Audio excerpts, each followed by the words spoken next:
Bonsoir à tous, j'espère que vous allez bien. Je vous fais cette petite vidéo débriefing Israël-France, victoire des Bleus 4-1. Honnêtement, le match était plutôt ennuyeux. On voyait clairement que les Bleus étaient au-dessus d'Israël. Israël, ils ont eu quoi? Une, voire deux occasions maxi. On voit clairement qu'il n'y avait pas photo. Donc victoire 4-1, maîtrisée. Je ne vais pas dire que c'est logique parce qu'il n'y a pas eu non plus extrêmement d'occasions côté bleu. On va pas se mentir, il y a certains joueurs qui n'ont pas été au niveau. Il y en a deux en particulier que je parlerai après dans la suite de la vidéo. Mais pour moi, la victoire 4-1, le score est plutôt honorable pour la France. J'aurais vu un 3-1, ça aurait été plus logique, voire un 2-1. Parce que y a pas, ils n'étaient pas au top de leur forme, je pense, les Bleus. Après, peut-être que le contexte géopolitique, ce qui se passe actuellement en Israël, comme il y a beaucoup de trucs qui se passent, Israël, France, délocalisé en Hongrie le match, je suis pas sûr. Donc voilà, mon analyse, je pense que le match était... je me suis ennuyé. Certes, il y a eu 5 buts. On peut s'ennuyer quand il y a eu 5 buts. Mais bon, Israël, je sais pas, franchement, je sais pas ce qu'ils font dans ce groupe-là. Je suis désolé pour eux, mais on finit avec 6 défaites. Voilà, on va peut-être prendre un point sur le dernier match, mais sinon, je suis désolé pour eux, mais ça fera 6 défaites. Parce que Italie, Belgique, France, c'est beaucoup plus fort qu'eux. J'ai rien contre eux, mais ils n'ont pas le niveau. Ligue 2, déjà, c'est déjà pas mal pour eux. Donc, voilà. Les Bleus sans Mbappé, je trouve que c'est quand même plus costaud. Plus costaud au milieu de terrain. Défensivement, c'est toujours le top. C'est plutôt l'attaque, quoi, qui me dérange un petit peu. Mais après, ils peuvent pas être bons partout. Il y a eu 4 buts, mais c'est... Voilà. Il y a eu un but, deux buts, limite, quoi. Mais bon. Après, bon, voilà, je vous ai fait mon analyse du match. Maintenant, je vais faire mon analyse de certains joueurs que j'ai trouvé en dessous de leur niveau, quoi. Déjà, moi, il y a un joueur qui m'énerve en équipe de France. C'est Ramdal Kolo Muani. Je comprends pas. Le mec, il n'y a pas Mbappé.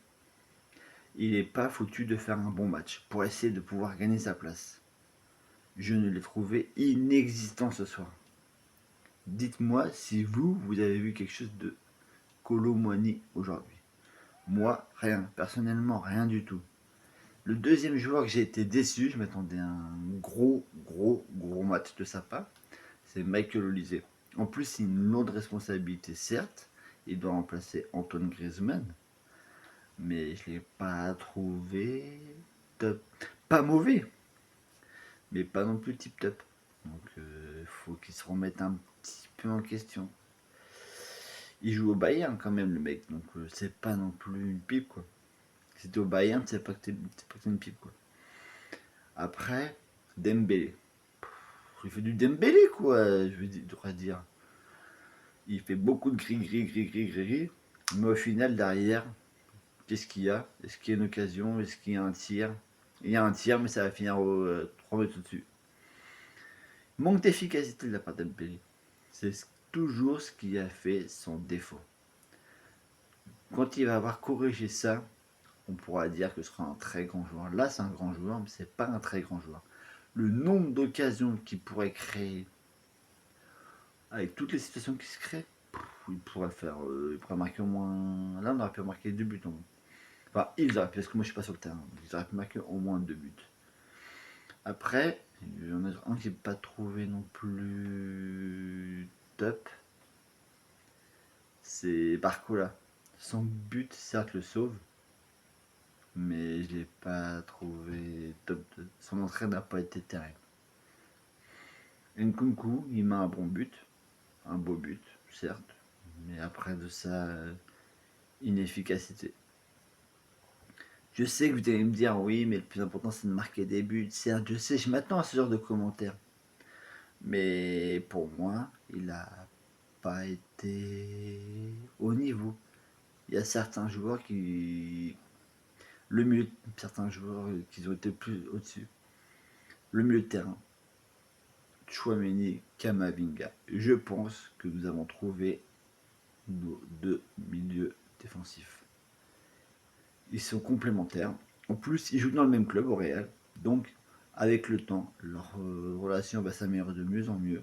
Je pense qu'on doit garder ces deux-là au milieu de terrain. Et avec Rabiot en remplaçant, troisième milieu de troisième. Parce que pour moi, c'est les deux meilleurs défenseurs, enfin le milieu défensif de l'équipe de France. Il y a N'Golo Kanté, mais N'Golo Kanté, on ne peut pas le compter comme un milieu défensif actuel. Enfin, est-ce qu'il joue en Arabie Saoudite et son niveau il varie en fait en fonction du championnat, quoi. Donc on peut dire qu'il est plus sur la fin, mais l'avenir c'est Kamavinga et Tchouaméni. Et puis Tchouaméni en tant que capitaine, ça a de la gueule. Franchement, honnêtement, moi je trouve que Tchouaméni capitaine, ça a de la gueule. Vinga, il a quoi? Il a 21 ans. S'il continue comme ça, ce sera un vrai monstre. Parce que là aujourd'hui, j'ai trouvé tip top. Le problème, c'est un peu comme Dembélé. Un coup c'est bien, un coup c'est pas bien. Certes, il n'a que 21 ans, mais si il est régulier toute la saison, tout le temps, ça va être un futur très très grand milieu défensif.